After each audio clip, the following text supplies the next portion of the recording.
Tisztelt Nagykövet úr, hölgyeim és uraim! Amikor 2012-ben megalapítottuk a John Wesley díjat, az a cél vezérelt bennünket, hogy teljes elismerésünket fejezzük ki azok felé, akik a magyar társadalom életében a Magyarországi Evangéliumi Testvérközösség és a Wesleyanos Lelkészképző Főiskola értékrendje szerint kiemelkedő közéleti szerepet töltenek be. Dávid Pressman nagykövet úr ennek a kritériumnak teljes egészében megfelelt. Tudtuk, hogy egy kiváló szakember, az emberi jogokért bátran és elkötelezetten küzdő, kitűnő ügyvéd érkezik hozzánk, aki korábban sikeresen képviselte háborús konfliktusok és kisebbségi létük miatt üldözött emberek jogait. Bátorságra és némi kalandvágyra val az is, hogy nagyon nehéz történelmi időszakban magyarországi nagyköveti megbízatását vállalta. Magyarország nem tartozik a jelentős nagypolitikai szereplők közé, de ahogy a Biblia mondja, egy parányi tűz milyen nagy erdőt felgyújthat, ezért nem közömbös, hogy mi történik itt velünk a Kárpát-medencében. 2010-től példátlan antidemokratikus és alkotmánysértő folyamatok indultak el. A kétharmados parlamenti uralmat megszerző Fidesz nagyjából felszámolta a jogállamot. Ma már nem beszélhetünk hatékony és cselekvőkész parlamentről, független ügyészségről és bíróságokról, sajtó- és vallásszabadságról. Soha nem látott mértéket ölt a korrupció, példátlan mértékű az egészségügy, a köz- és felsőoktatás, a kulturális élet ellehetetlenítése. Mindezt Pressman nagykövet úr testközelből megtapasztalhatta, bátran, hitelesen és következetesen szót emelt a jogállamiság sérelmei kapcsán. Bejárta az országot, nem csak Budapest, de a vidéki Magyarország kihívásaival is szembesült. Méltósággal viselte a kormány méltatlan támadásait, gyűlöletkeltés és további megosztás helyett inkább párbeszédet kezdeményezett, és egy-egy követségi vacsora lehetőségét felhasználva egy asztalhoz ültette a magyar politikai vagy egyházi élet mindkét oldalán. Az itt töltött több mint 2 év alatt Pressman nagykövet úr elindította azt a változási folyamatot, ami reményt ad a demokratikus értékek helyreállítására, egy szolidáris, az emberi jogokat tiszteletben tartó társadalom újjáépítésére. Ezek a változások talán még nem látványosak, de a nagykövet úr kormányoldali démonizálása egyértelmű bizonyíték arra, hogy munkája szerintük is hozzájárult az antidemokratikus rendszer lebontásához. A rendszerváltás előtt a Szabad Európa Rádió és az Amerika Hangja rádió adásai tartották a lelket azokban, akik nem mondtak le arról, hogy az egypárti kommunista diktatúrával szemben a tisztességes választásokon alapuló jogállam és valóságos demokrácia megszülessék. Ezek a nélkülözhetetlen hírforrások a rendszerváltás után beszüntették tevékenységüket, de ma bizonyos tekintetben rosszabb és elszigeteltebb helyzetben vagyunk, mint 1989-90-ben voltunk. Éppen ezért a sötétségben, amelyben jelenleg immár másfél évtizede vergődünk, biztos fénypont volt Dávid Pressman úr jó ügyekért és az értük való kiállása. Ébre tartotta bennünk Ézsaiás profétai biztatását, nem lesz mindig sötét ott, ahol most szoronglatás volt. Miközben Orbán Viktor úr mind az Európai Unióval, mind az Egyesült Államokkal szemben szövetségi kötelezettségeiket is kész volt kockára tenni. Jó volt tudni, hogy olyan valaki képviseli Magyarországon a világ legnagyobb hatalmát, aki mindezt pontosan látja és rendíthetetlenül támogatja az igazukért küzdőket. Külön köszönjük folyamatos érdeklődését egyházunk és intézményeink törvényeken átvázoló ellehetetlenítésének folyamatáról. Hálás szívvel fogunk emlékezni a nálunk eltöltött eredményes időszakára. Köszönjük, hogy velünk volt, és reményt adott, érdemes kitartani a jó mellett akkor is, ha pillanatilag a kilátásaink kedvezőtlenek. Példát mutatott minden politikusnak és állampolgárnak, hogyan lehet demokrataként és humanistaként az emberi jogokat képviselni a legnehezebb körülmények között is.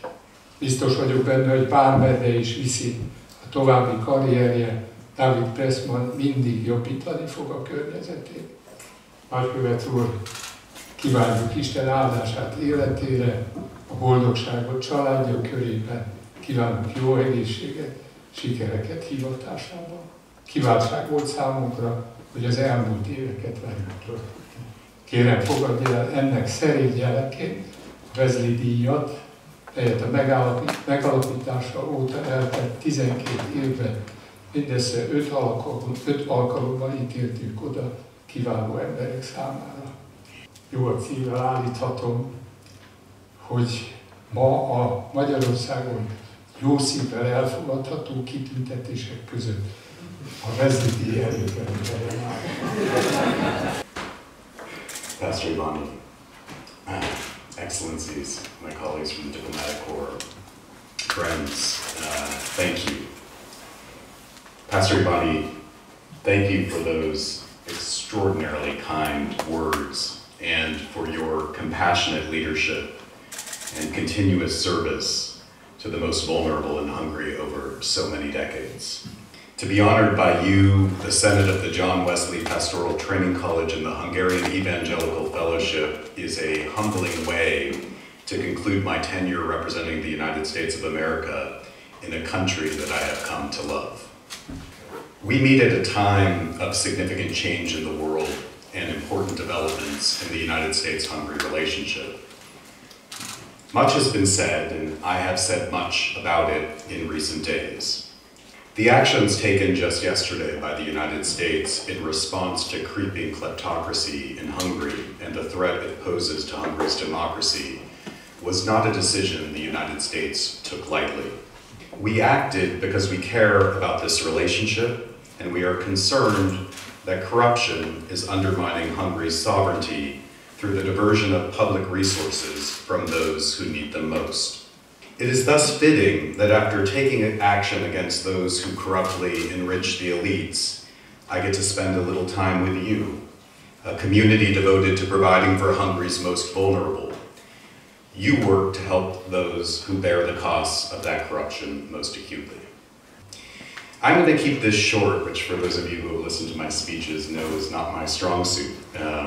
But that might be simple in this setting, as there are a few words that can describe how honored I am by your words and your recognition.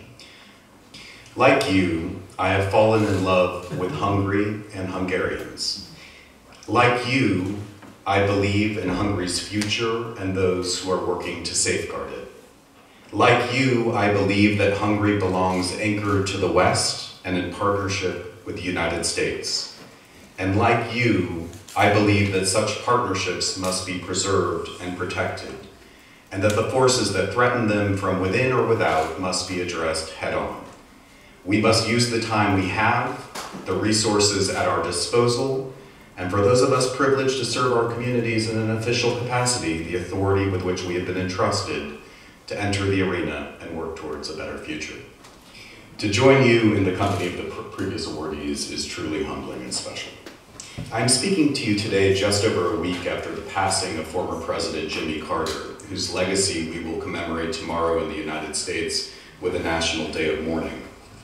His presidency carried special significance for Hungarians because he initiated the return of the Holy Crown of St. Stephen to the Hungarian people in 1978 from its place of refuge and safekeeping in the United States. His presidency carried special significance for Americans because of the way he carried himself, eschewing vanity and self-enrichment in favor of service and humility, tackling the world's hardest problems around the globe with a determination to make the world better, one problem at a time.